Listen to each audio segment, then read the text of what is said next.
চাচাতো ভাই ইহুদিদের স্বাগত জানিয়েছিল, কিন্তু দুর্ভাগ্যবশত কয়েক বছর পরে সেই একই লোকেরা যারা শরণার্থী ছিল তারা আশ্রয়দাতাদেরই সেই জমি থেকে বের করে দেয়। কল্পনা করুন, বাড়ির মালিককেই বের করে দেওয়া হয়েছে।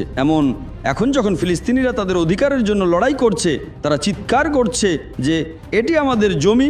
এই ইসরায়েলিরা এবং পশ্চিমারা তাদের সন্ত্রাসী বলছে। হৃদয়ের প্রশান্তি।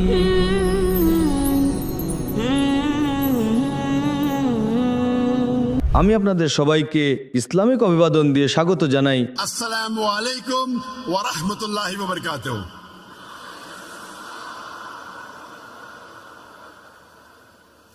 10 বছর পর নাইজেরিয়ায় ফিরে আসা আমার জন্য আনন্দের এবং সম্মানের বিষয়।